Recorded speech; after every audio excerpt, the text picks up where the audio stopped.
Heart of a golden ancient city, where the sun kissed the white marble of the minarets, there lived Princess Salma, the daughter of the mighty Sultan. She was famous for her breathtaking beauty, but even more for her stubborn heart. Salma looked at the world from her high balcony with eyes full of pride. On that bright morning, the marketplace was buzzing with life and noise. In the middle of this crowd, there was a young man named Ziad. Ziad was a simple porter, owning nothing but his tattered robe and a heart full of faith. He carried heavy loads on his back, yet his steps were firm and full of dignity. As Ziad was passing near the princess's royal procession, the unexpected happened. A servant stumbled, crashing into Ziad, causing the royal goods to scatter across the dirt. The procession stopped suddenly. A heavy, terrifying silence fell over the crowd. Salma stepped out of her golden carriage, her eyes flashing with pure rage. She looked at Ziad with deep contempt and spoke in a piercing voice. "How dare a filthy porter like you stand in my royal path?" she shouted. Ziad did not tremble. Instead, he raised his head with a pride the princess had never seen. He spoke in a calm, steady voice. "O daughter of the Sultan, the earth belongs to God.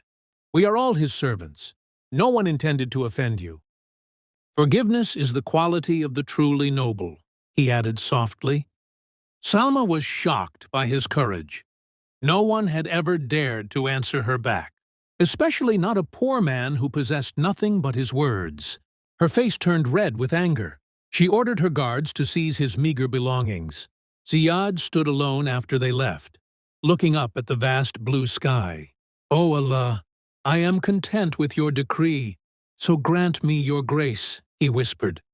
That moment was the beginning of a spark that would never fade, a conflict between the stubbornness of a throne and the dignity of a soul. The sun began to set, casting long orange shadows over the palace walls. Inside her luxury chamber, Princess Salma could not find peace. The calm face of the poor porter haunted her thoughts like a persistent ghost. She had never been challenged, yet his words felt like a mirror reflecting her own emptiness. In her anger, she went to her father, the great Sultan, demanding further punishment. The Sultan, a man of wisdom and hidden strength, looked at his daughter with a sigh. He knew her pride had grown too large for the walls of the palace. "My daughter," the Sultan spoke, his voice echoing through the marble hall. "True power is not in how many people fear you, but in how many you can forgive." Salma turned away, her stubborn heart refusing to listen to the voice of reason. Meanwhile, Ziad sat by a small fire in a broken hut at the edge of the city. He had lost his only basket and the few coins he had earned that day. Yet, he shared his small piece of dry bread with a hungry stray cat. "Allah is the provider," he whispered to the silent stars above. The next morning, the Sultan decided to teach his daughter a lesson she would never forget. He issued a royal decree that shook the entire city to its foundations. The princess was to go to the market every day for a week, without her guards. She was ordered to work alongside the common people to learn the value of sweat and toil. Salma was horrified. Her world of silk and gold was crumbling before her eyes. "You will learn that the crown does not make the queen," the Sultan told her firmly. On her first day of labor, she found herself struggling under the weight of heavy water jars. Her hands, once soft as petals, began to blister and bleed under the harsh sun. As she stumbled near the city well, a strong hand reached out to steady her. She looked up, breathless and tired, only to find the same eyes she had insulted. It was Ziad, the porter, looking at her not with hate, but with deep compassion. "The burden is heavy for those who are not used to it," he said gently. For the first time in her life, Princess Salma found no words to argue back.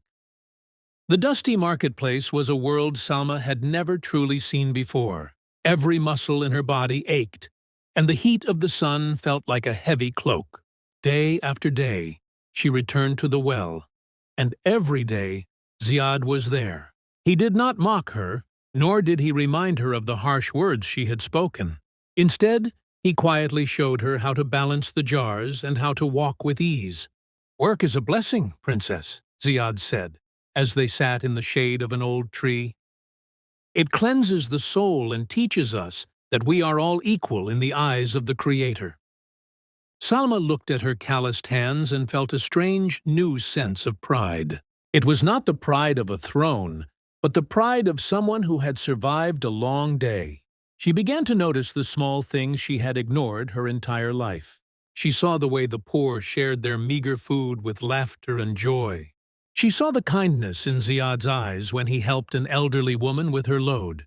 Slowly, her heart of stone began to soften like wax near a flame. One afternoon, a group of bandits entered the market, causing chaos and fear.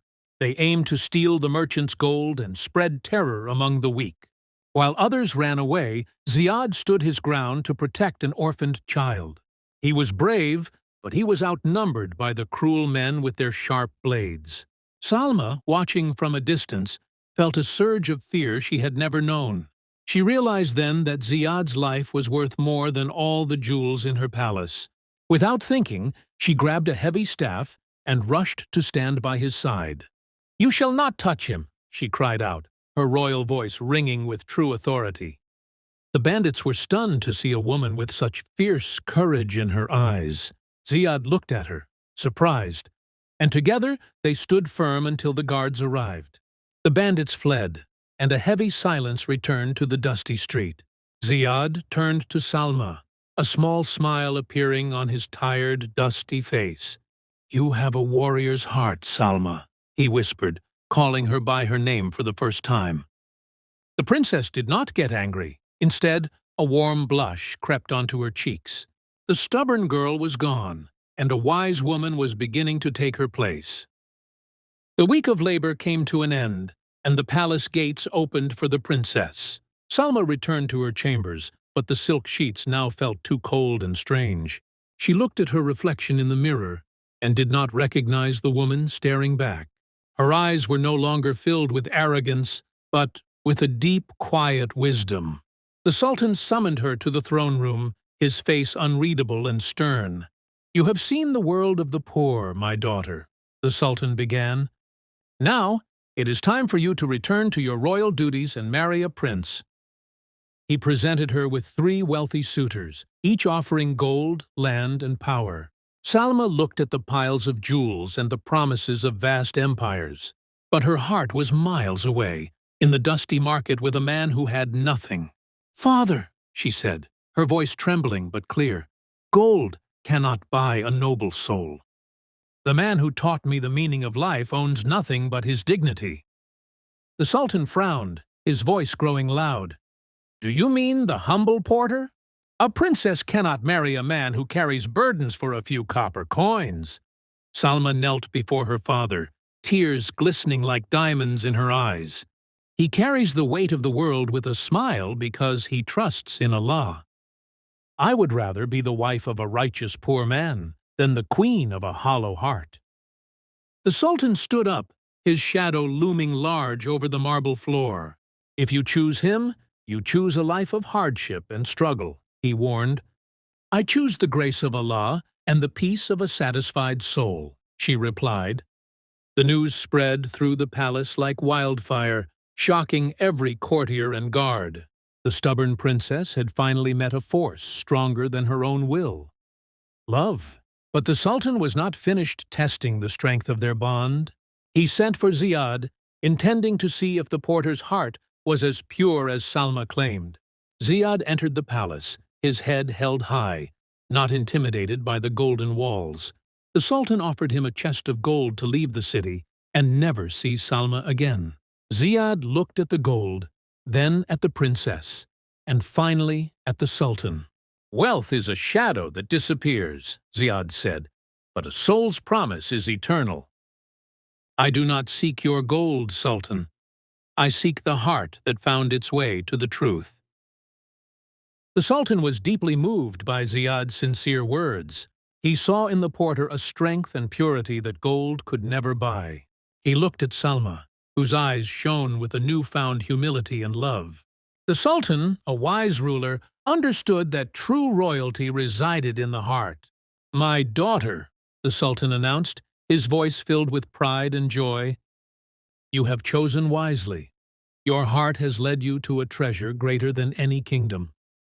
Ziad, you have proven that dignity and faith are the greatest riches." The entire court gasped in astonishment, for such a union was unheard of. But the Sultan's decree was absolute, and no one dared to question his wisdom. A grand wedding was prepared, unlike any the city had ever witnessed. Princess Salma, no longer the arrogant girl, walked down the aisle with a gentle smile. She wore a simple white dress, preferring its purity over heavy jewels. Ziad, now adorned in fine yet humble garments, waited for her with eyes full of love. Their marriage was blessed with happiness and deep, abiding respect. Salma dedicated her life to helping the poor and needy, just as Ziad had always done. She used her royal influence to build schools and hospitals for the common people.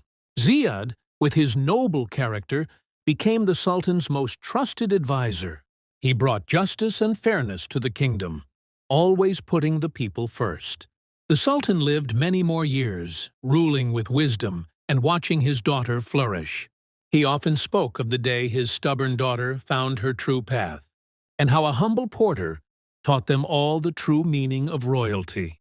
After a long and fulfilling life, Salma and Ziad passed away peacefully. They left behind a legacy of kindness, justice, and unwavering faith. Their children and grandchildren continued their work, serving the kingdom with love. The story of the princess and the porter became a legend told for generations. It reminded everyone that Allah's beautiful reward comes to those who are patient, and that humility and good deeds shine brighter than any crown or jewel.